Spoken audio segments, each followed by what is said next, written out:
नमस्कार। जति पनि साथीहरू चाहिँ खरिदारको तयारी गरेर बसिरहनु भएको छ, स्पेशली यो वैशाखको 26 गतेको लागि तपाईहरुको लागि मैले नेपालको भूगोल तर्फबाट चाहिँ अब धेरै त छैन एक्जाम आउनको लागि हैन, सो धेरै कुराहरू समेट्न पनि सकिदैन। सो सर्टमा एक्जाम ओरिएन्टेड तरिकाले चाहिँ नेपालको भूगोल सम्बन्धीको यो सेसन चाहिँ लिएर आएको छु। यो भिडियोमा चाहिँ हामी लगभग हैन मेन कुराहरू चाहिँ नेपालको भूगोल सम्बन्धी कुराहरू चाहिँ समेट्ने छौं। यदि तपाई पनि लोकसेवाको तयारी गरिरहनु भएको छ हैन, त्यहाँ जीके भन्ने कुरा पढ्नै पर्ने हुन्छ। सो तपाईहरु जो कोहीको लागि पनि इम्पोर्टेन्ट हुन सक्छ। विशेष चाहिँ यो खरिदारको लागि हो। च्यानलमा न्यू हुनुहुन्छ भने च्यानललाई सब्स्क्राइब गर्नु होला। यदि भिडियो युजफुल भयो भने भिडियोलाई लाइक एन्ड शेयर गरिदिन पनि नभुल्नुस्। र अब एक्जाम आउन धेरै समय त छैन हैन, र पनि अब हैन मलाई एकदमै क्विक नोट्स दिनुस् हैन, मलाई एकदमै एक्जाम ओरिएन्टेड नोट्स चाहिँ प्रोवाइड गरिदिनुस्, जसले चाहिँ मलाई यो फर्स्ट पेपर क्र्याक गर्नको लागि पास गर्नको लागि एकदमै हेल्पफुल होस् भन्ने चाहनुहुन्छ भने एकदमै सुलभ मूल्यमा चाहिँ हामीले फर्स्ट पेपरको क्विक रिभिजन नोट्सहरु चाहिँ तयार गरेका छौं। प्लस हजुरलाई चाहिँ त्यहाँ 200 भन्दा बढी क्वेशनहरु चाहिँ प्र्याक्टिस गर्नको लागि चाहिँ हामीले राखिदिएका छौं। यदि त्यो चाहिन्छ भने हजुरले WhatsApp गर्न सक्नुहुन्छ। नम्बर चाहिँ हजुरलाई स्क्रिनमा देखाइदिएको छ। अब कुरा गरौं नेपालको भूगोल सम्बन्धी। अब यो जीकेमा एकदमै इम्पोर्टेन्ट टपिक पनि हो, नेपालको भूगोल रहेको छ हैन। सो यसमा चाहिँ तपाईले अब विशेष गरी एक्जाम ओरिएन्टेड भएर कुरा गर्दा चाहिँ यसमा अक्षांशको अवस्थिति हैन, देशान्तरको अवस्थिति थाहा पाउनु पर्ने हुन्छ। अब अक्षांश चाहिँ हजुरको 26 डिग्री 22 मिनेट देखि 30 डिग्री 27 मिनेट उत्तरी अक्षांश रहेको छ। त्यसैगरी देशान्तरको कुरा गर्ने हो भने 80 डिग्री 4 मिनेट देखि 88 डिग्री 12 मिनेट पूर्वी देशान्तरमा चाहिँ नेपाल अवस्थित रहेको छ विश्वमा है, यो कुरा बुझ्नु पर्यो। त्यसैगरी नेपालको 4 बिन्दुहरुको बारेमा थाहा पाउनु पर्ने हुन्छ हजुरले। उत्तरी बिन्दु भनेको हुम्लाको च्याङ्ला भन्ज्याङ, दक्षिणी बिन्दु झापाको लोदावरी, पूर्वी बिन्दु भनेको ताप्लेजुङको लेलेप र पश्चिमी बिन्दु चाहिँ कञ्चनपुरको दोधारा है। यो पनि एक्जामको लागि इम्पोर्टेन्ट हुन सक्छ। अब प्रमाणिक समयको बारेमा थोरै जान्नु पर्ने हुन्छ हजुरले हैन। प्रमाणिक समय चाहिँ यो गौरीशंकर हिमाललाई आधार मानेर बनाएको छ। गौरीशंकर हिमाल दोलखा जिल्लाको गौरीशंकर गाउँपालिका वडा नम्बर 9 मा अवस्थित रहेको छ। जुन चाहिँ यो हिम श्रृंखलाको कुरा गर्नुहुन्छ भने लास्ट टाइम यो सोधेको पनि थियो हैन। रोलवालिङ है, रोलवालिङ हो यो गौरीशंकर हिमालको हिम श्रृंखला चाहिँ। अब उचाइको कुरा रहेको छ 7134 मिटर। त्यसपछि देशान्तरको अवस्थिति हेर्नुहुन्छ भने चाहिँ 86 डिग्री 15 मिनेट चाहिँ रहेको छ। अब उपनाम पनि इम्पोर्टेन्ट हुन सक्छ, जुन चाहिँ पाथिभारा शिव पार्वती हिमाल भनेर चिनिन्छ गौरीशंकर हिमाललाई चाहिँ। अब यो जीएमटी अनुसार चाहिँ 5 घण्टा 45 मिनेटको टाइम चाहिँ फरक पर्छ। नेपालदेखि नजिकको देशहरुको बारेमा पनि थोरै जानकारी हुन जरुरी छ। भारत 10 गजा भइहाल्यो हैन, हाम्रो सीमाना 10 गजाको सीमाना, त्यसपछि आसपास जोडिएको। चीन चाहिँ यो क्लियरली मेन्सन भएको छैन, अननोन नै हो, अज्ञात। Bangladesh 27 kilometre, Bhutan 32 kilometre, Pakistan 44 kilometre. यसमा मैले केही इम्पोर्टेन्ट कुराहरू राखिदिएको छु नोट बनाएर, जस्तो हेर्न सक्नुहुन्छ। भारतसँग जोडिएको सीमाना चाहिँ 1690 मिटर हैन, किलोमिटर हो यो चाहिँ हैन, किलोमिटर छुटेछ। र माइलमा हेर्नुहुन्छ भने चाहिँ 1050 है, 1050 माइल। चीनसँग जोडिएको सीमाना चाहिँ 1236 किलोमिटर हो त्यो। त्यसपछि माइलमा चाहिँ 768 माइल रहेको छ। अन्तर्राष्ट्रिय सीमानाको कुरा गर्नुहुन्छ भने चाहिँ 2926 किलोमिटर 18 माइल है, यसरी सम्झिनु होला। औसत चौडाइ भनेको 193 किलोमिटर, अधिकतम चौडाइ 241 किलोमिटर हो भने न्यूनतम चौडाइ चाहिँ 145 किलोमिटर। यो पनि अलिकति हेर्नु होला हजुरहरूले।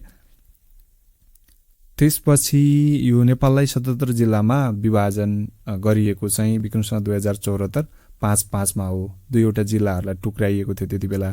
रुकुमलाई पूर्वी रुकुम र पश्चिमी रुकुम गरेर दुई ठाउँ, र नवलपरासीलाई नवलपुर र परासी गरेर दुई भागमा विभाजन गरेर यसरी 75 जिल्लालाई चाहिँ के गरियो त 77 जिल्ला बनाइयो। अब यसमा स्थानीय तहको बारेमा थोरै जानकारी हुनुपर्छ तपाईलाई, स्पेशली यो 753 वटा स्थानीय तह। सरकारको कुरा गर्नुहुन्छ भने 761 वटा सरकार। निर्वाचन चाहिँ यो 2079 वैशाख 30 गते भएको निर्वाचन हैन। अब यहाँ प्रदेश अनुसार कतिवटा स्थानीय तह छ, गाउँपालिका कति छ, नगरपालिका कति छ, उपमहानगरपालिका कति छ, महानगरपालिका कति छ, वडा संख्या कति छ भन्ने कुराहरू तपाईले सरसर्ती हेर्नुपर्ने हुन्छ हैन। स्थानीय तह 753 भइहाल्यो, गाउँपालिका 460, नगरपालिका 276, उपमहानगरपालिका 11, महानगरपालिका 6 हैन, र वडा संख्या चाहिँ 6743 रहेको छ। अब यो कुन कुन प्रदेशमा कतिवटा स्थानीय तह, गाउँपालिका, नगरपालिका, उपमहानगरपालिका, महानगरपालिका, वडा सङ्ख्या छ त्यो पनि सरसर्ती हेर्नुहोला। यसमा तपाईँलाई अलिकति बुझ्नुपर्ने कुरा चाहिँ स्पेसली यो उपमहानगरपालिका र नगरपालिकाहरूको चाहिँ अलिकति तपाईँले स्टडी गर्नुहोला। क्षेत्रफलको आधारमा सानोदेखि ठुलो महानगरपालिका भनेर भनिरहेछ। यसको स्ट्रक्चर चाहिँ ललितका बिबी भरतसँग पोखरा गइन् भन्ने छ है।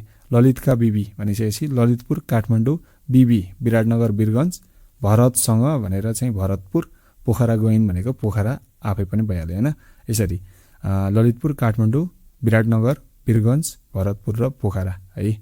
त्यसपछि जनसङ्ख्याको आधारमा चाहिँ सानोदेखि ठुलोको कुरा गर्ने हो भने चाहिँ बिबी लबको पोका भनेर सम्झिनु पर्यो तपाईँले, जुन चाहिँ तपाईँले यहाँ देख्न सक्नुहुन्छ। विराटनगर, वीरगञ्ज, ललितपुर, भरतपुर अनि पोखरा र काठमाडौँ है। सबैभन्दा सानो चाहिँ विराटनगर रहेको छ जनसङ्ख्याको आधारमा चाहिँ। त्यसपछि जिल्ला विशेष हेर्न सक्नुहुन्छ हजुरले। यसमा सबैभन्दा बढी स्थानीय तह भएको जिल्ला चाहिँ सर्लाही, जसमा 20 वटा रहेको छ, 11 वटा नगरपालिका, 9 वटा गाउँपालिकाहरू रहेको छ। त्यसपछि कम स्थानीय तह रुकुम पूर्व 3 वटा मात्रै गाउँपालिका, बढी गाउँपालिका भएको जिल्ला धादिङ 11 वटा गाउँपालिका, कम गाउँपालिका भएको जिल्ला चितवन एउटा मात्रै छ, इच्छा कामना। गाउँपालिका नभएको जिल्ला चाहिँ 2 वटा, काठमाडौँ र भक्तपुर 2टा जिल्लाहरू, र बराबर क्षेत्रफल भएको गाउँपालिका चाहिँ 2 वटा छ, यो ओखलडङ्गाको चिसङखुगरी र चम्पादेवी हो। त्यसपछि बढी नगरपालिका भएको चाहिँ रौतहट 16 वटा नगरपालिकाहरू रहेको छ, र 8 वटा जिल्लामा 1-1 वटा नगरपालिकाहरू रहेको छ, यो कुरा सम्झिनु होला। र 5 वटा जिल्लाहरू चाहिँ फेरि नगरपालिका विहीन रहेको छ, जसको सूत्र चाहिँ हजुरले ममु र हुरु भनेर सम्झिनु पर्यो। मनाङ, मुस्ताङ, रसुवा, हुम्ला र रुकुम पूर्व है त। त्यसपछि अब जिल्ला विशेषमै रहँदा तपाईँले चाहिँ क्षेत्रफलको आधारमा 5 ठुला जिल्ला र क्षेत्रफलको आधारमा 5 साना जिल्ला थाहा पाउनै पर्ने हुन्छ। लास्ट टाइम पनि यो सोध्या जस्तो लाग्छ मलाई यो क्षेत्रफलबाट होइन। खरिदारमा हो या त एनटिसी तर्फ कता सोधेको छ यो है, चौथो लेभलमै। क्षेत्रफलको आधारमा 5 ठुला जिल्लाको कुरा गर्नुहुन्छ भने डोहु, ता, गोमु होइन हाम्रो सूत्र, डोल्पा, हुम्ला, ताप्लेजुङ, गोर्खा र मुस्ताङ। अब सक्नुहुन्छ भने यो क्षेत्रफलको बारेमा पनि सम्झिनु होला। त्यसपछि क्षेत्रफलको आधारमा 5 साना जिल्लाहरू भनेको चाहिँ भलका पप, पहिला चाहिँ पते होइन, अहिले चाहिँ पप है। तेह्रथुम चाहिँ अब परासीलाई डिभाइड गरिसकेपछि चाहिँ के भयो त परासी सानो भयो। त्यसपछि चाहिँ भक्तपुर, ललितपुर, काठमाडौँ, पर्वत र परासी है, यो कुरा सम्झिनु पर्यो। त्यसपछि जनसङ्ख्या आधारमा पनि थाहा हुनुपर्ने हुन्छ। जनसङ्ख्याको आधारमा 5 ठुला जिल्ला र 5 साना जिल्ला है। अब ठुलोको कुरा गर्नुहुन्छ भने कामरू, झासु, र सानोको कुरा गर्नुहुन्छ भने चाहिँ ममु, डो, रहु। ठुलो जिल्लाहरू काठमाडौँ, मोरङ, रूपन्देही, झापा, सुनसरी है। जनसङ्ख्याको आधारमा काठमाडौँमा चाहिँ यो 2078 को जनगणना अनुसार 20,41,578 जना। त्यसै गरी सानातर्फ हेर्नुहुन्छ भने ममु, डो, रहु सम्झिनुपर्छ। यो ममु, डो, रहु, मनाङ, मुस्ताङ, डोल्पा, रसुवा र हुम्ला भनेर सम्झिनु पर्यो। 56-58 जना है त मनाङमा चाहिँ भनेर भनेको छ। यो जिल्ला विशेष भयो। अब प्रदेश विशेष पनि थाहा पाउनुपर्ने हुन्छ 7 वटा प्रदेशको बारेमा। अब जिल्लामा चाहिँ कस्तो छ भने 25 वटा जिल्लाले इन्डियालाई मात्रै छुने होइन। त्यसपछि 13 वटा जिल्लाले चाहिँ चाइनालाई मात्रै छुने, 2टा दार्चुला र ताप्लेजुङले चाहिँ के त दुवै देशहरूलाई छुने, र 37 वटा जिल्लाहरूले चाहिँ दुवै देशलाई नछुने, यसरी रहेको छ भने प्रदेशको कुरा चाहिँ फेरि भारतलाई मात्रै छुने चाहिँ 2 र 5 है। 2 र 5 भनेको चाहिँ मध्य प्रदेश र हाम्रो यो 5 भनेको लुम्बिनी प्रदेश होइन। र चीनलाई मात्र छुने भनेको चाहिँ 6 भनेको कर्णाली प्रदेश रहेको छ, र दुवै देशलाई छुने भनेको चाहिँ फेरि 1, 3, 4 र 7 भनेको कोशी प्रदेश होइन, बागमती प्रदेश, त्यसपछि गण्डकी र सुदूरपश्चिम भनेर बुझ्नु पर्यो। अब यहाँ प्रदेश विशेषको कुरा गरिरहँदा चाहिँ अब यसको नामाकरण कहिले भयो होइन, त्यसपछि स्थायी राजधानी कहिले राखियो, यो कुरा एकदमै इम्पोर्टेन्ट छ है। यो सोधिरहेछ पनि यो क्वेसन होइन, त्यही भएर यो जान्न जरुरी छ। अब पहिला प्रदेश नम्बर 1, 2, 3 भनिन्थ्यो भने अहिले चाहिँ नामाकरण गरिएको छ होइन। कोशी, त्यसपछि मधेस, बागमती, गण्डकी, लुम्बिनी, कर्णाली, सुदूरपश्चिम भनेर भनेको छ। नामाकरण कहिले भयो भन्ने कुरा तपाईँले यहाँ देख्न सक्नुहुन्छ। त्यसपछि स्थायी राजधानी कहाँ र कहिले तोकियो भन्ने कुरा पनि यहाँ देख्न सक्नुहुन्छ। 2टा प्रदेश बाहेक सबैको स्थायी राजधानी नामाकरण मितिमै भयो है, त्यसरी सम्झिनु होला। दुईटा चाहिँ कोशी प्रदेश र हाम्रो यो गण्डकी प्रदेशको चाहिँ छुट्टा छुट्टै समयमा भएको छ नामकरण मिति र स्थायी राजधानी। जुन तपाईँले हेर्नुभयो भने अब नामकरण चाहिँ सबैभन्दा पहिला चाहिँ हाम्रो यो कर्णाली प्रदेशको भयो 2074 11-12मा वीरेन्द्रनगर सुर्खेत। स्थायी राजधानी पनि त्यही समयमा नै के भयो त त्यहाँ राख्ने भनेर चाहिँ के भयो त निर्णय भयो। यसरी बुझ्नु पर्यो है। अब तर यसरी कोशीको हेर्नुहुन्छ भने नामकरण कहिले भयो 2079 11-17मा भयो होइन। तर स्थायी राजधानी चाहिँ विराटनगर राख्ने भनेर चाहिँ कहिले निर्णय भयो त भन्दा या त कहिले त्यो राखियो त भन्दा चाहिँ 2076 1-23मा वैशाख 23मै भयो, 76मै भयो क्या त्यो कुरा चाहिँ। यसपछि तपाईँले यो गण्डकीको हेर्नुहुन्छ भने फेरि 2075 3-22मा चाहिँ नामकरण प्रदेश नम्बर 4बाट गण्डकी नाम राखियो भने स्थायी राजधानी चाहिँ फेरि कहिले भएको थियो त 2075 3-18मै के त पोखरामा राख्ने भनेर यसरी निर्णय भएको थियो। अब यसलाई कन्टिन्यू गरौँ, यो कुराहरू तपाईँले यहाँ मजाले हेर्न सक्नुहुन्छ। त्यसपछि प्रदेश विशेषमा रहँदा प्रदेश वाइज है यो चाहिँ 1देखि 7 प्रदेशमै क्षेत्रफलको आधारमा ठुला र साना जिल्ला र जनसङ्ख्याको आधारमा ठुला र सानो, यो पनि इम्पोर्टेन्ट छ।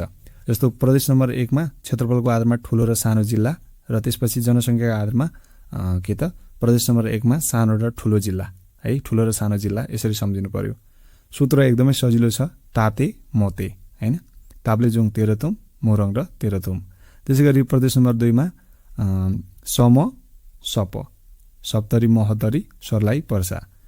प्रदेश नम्बर 3मा शिवको कारा भनेर सम्झिने, सिन्धुपाल्चोक भक्तपुर, क्षेत्रफलको आधारमा जनसङ्ख्याको आधारमा चाहिँ काठमाडौँ र रसुवा यसरी सम्झिने है। सबैलाई यसरी सूत्र बनाउन सक्नुहुन्छ। गोप काम हैन, त्यसपछि दाप र रुरु हैन, त्यसै गरी डोरु सुडो अनि बबई र कैदा त छँदैछ है। यसरी तपाईँले प्रदेश वाइजको जनसङ्ख्याको आधारमा क्षेत्रफलको आधारमा सबैभन्दा ठुलो र सानो जिल्ला पनि थाहा पाउनु पर्ने हुन्छ। अब त्यसपछि भित्री मधेसको बारेमा पनि थोरै जानकारी हुनु जरुरी छ तपाईँलाई हैन। 7वटा जिल्लाहरू भित्री मधेसमा पर्छ।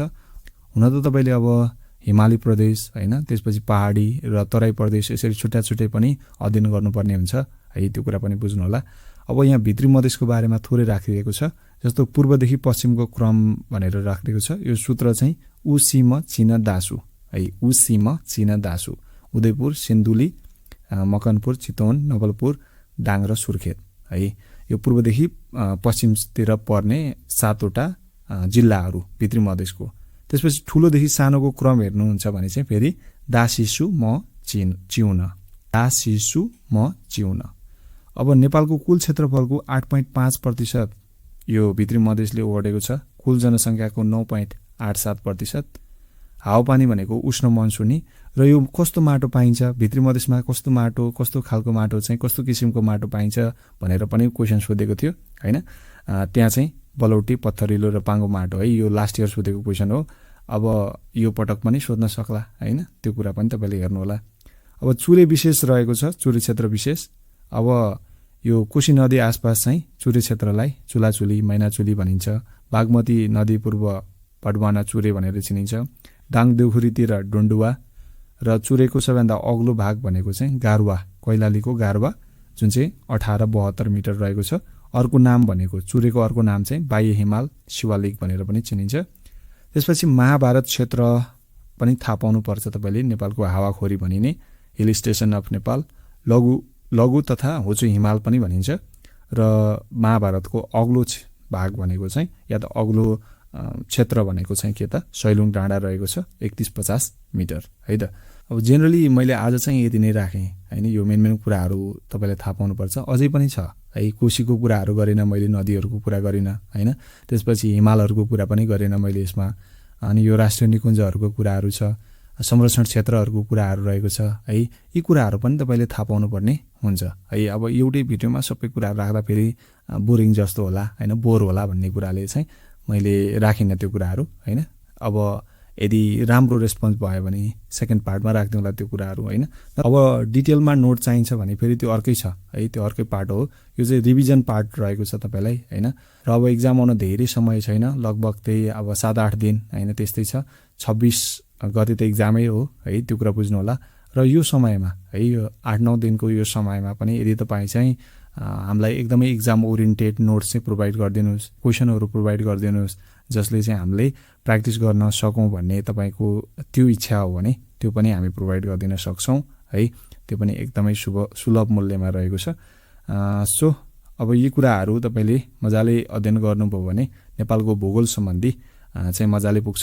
होइन हामीलाई अझै होइन नेपालको इतिहास सम्बन्धी या त विश्वको भूगोल सम्बन्धी पनि यसरी नै एकदमै सर्ट पोइन्ट वाइज चाहिँ के चाहियो त हामीलाई नोट चाहियो यसरी नै भिडियोमा भन्नुहुन्छ भने पनि त्यो पनि हामी प्रोभाइड गरिदिउँला अपकमिङ डेमा है। सो अप टु डेट हुनुहोस्। च्यानलमा न्यू हुनुहुन्छ भने च्यानललाई सब्सक्राइब गर्नुभएको छैन भने सब्सक्राइब गरिराख्नु होला। यति भन्दै आजको यस भिडियोलाई हेरेर साथ दिनुभएकोमा यहाँहरूलाई धेरैभन्दा धेरै धन्यवाद दिँदै आजको भिडियोबाट बिदा हुन चाहन्छु। Thank you very much.